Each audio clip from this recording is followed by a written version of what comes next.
Hello, good morning and shalom everyone. خداوند کی سلامتی آپ سب کے ساتھ ہو، آمین۔ Dear viewers, welcome to my channel Streamline Ministries. Spread the word, spread the life. کلام پاک کی برکات و فضائل سب کے لیے، خود بھی سنیں اور دوسروں تک بھی پہنچائیں۔ خدا کا کلام سب کے لیے۔ پریز گاڈ۔ ڈیئر ویورز، ہمارے لیے کلام پاک کی سلسلہ وار تلاوت، تعلق عہد عتیق، مرکزی عنوان حکمت کی کتابیں۔ آج کی کتاب یشوع بن سراغ کا تعارف۔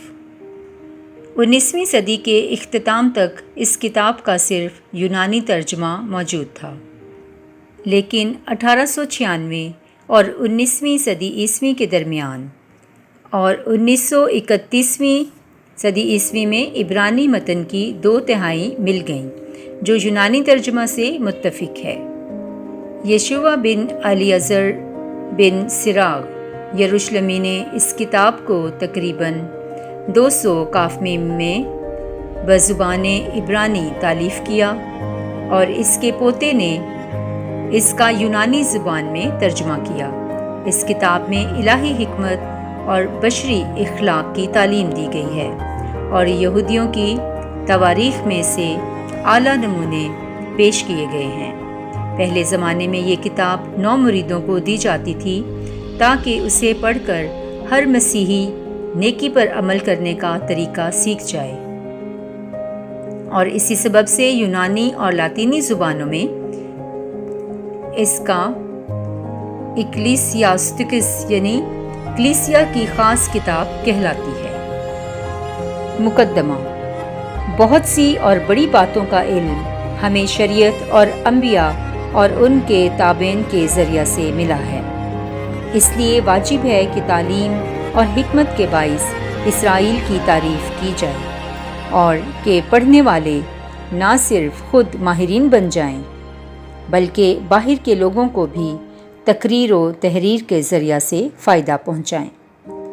میرے دادا یشوع نے شریعت اور صحائف انبیاء اور ان باقی کتابوں کو جو ہمارے اجداد نے ہمیں روایت کیں بہت محنت اور جانفشانی سے پڑھا تھا اور ارادہ کیا کہ تعلیم اور حکمت کے متعلق خود بھی کچھ لکھیں تاکہ جو ان باتوں کو سیکھنا چاہتے ہیں وہ ان کی تربیت پا کر شریعت کے مطابق زندگی گزارتے ہوئے زیادہ سے زیادہ ترقی کرتے جائیں۔ اس لیے میں تمہاری منت کرتا ہوں کہ مہربانی سے آؤ اور غور سے پڑھو اور ان باتوں کے لیے ہمیں معاف کرو جن کی تصنیف میں تمہیں کوئی لفظی نقص معلوم ہوتا ہو، حالانکہ ہم حکمت کی تصویر کی تقلید کرتے ہیں، کیونکہ عبرانی الفاظ کا وہی زور نہیں رہتا جب وہ کسی اور زبان میں ترجمہ کیے جائیں، اور علاوہ اس کے خود شریعت اور صحائف انبیاء اور باقی کتابوں میں کافی فرق ہوتا ہے جبکہ وہ اصلی زبان میں پڑھی جائیں۔ پس 38ویں سال میں جب ارجیتس بادشاہ تھا، میں مصر میں آیا اور وہاں کافی مدت تک رہ کر قابل یاد تعلیمی کتاب کی ایک نقل حاصل کی۔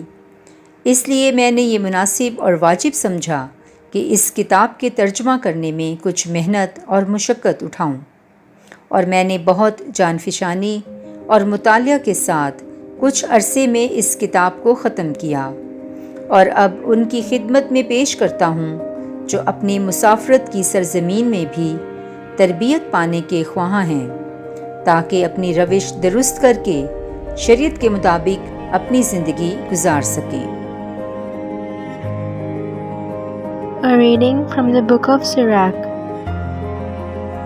Introduction. The wisdom of Jesus, son of Sirach, also known as Ecclesiasticus, was written in Hebrew by a man named Joshua or Jesus, and was later translated into Greek by his grandson. The book includes traditional Jewish wisdom material and makes a defense of Judaism by showing that God has given true wisdom to his people.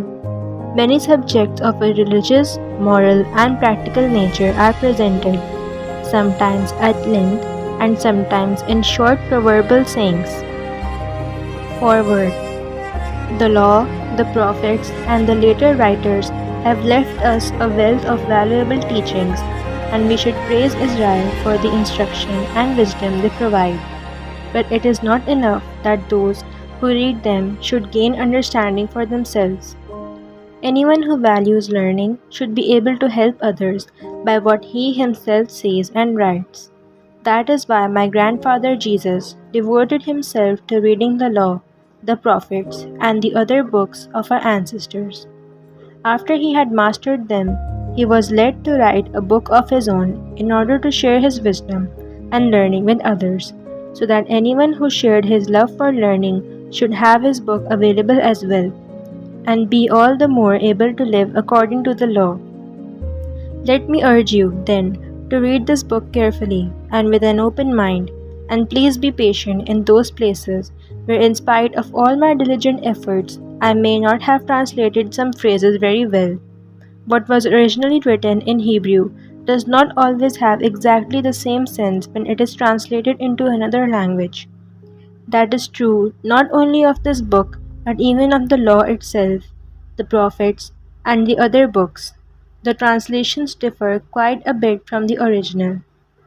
I came to Egypt in the 38th year of King Euergetes' reign and stayed for some time. While I was there, I had the opportunity for a good deal of study and felt the necessity of translating the following book.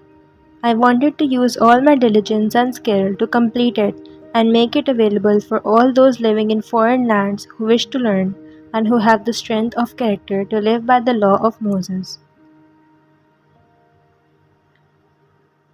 The word of the Lord. Thanks be to God. Amen.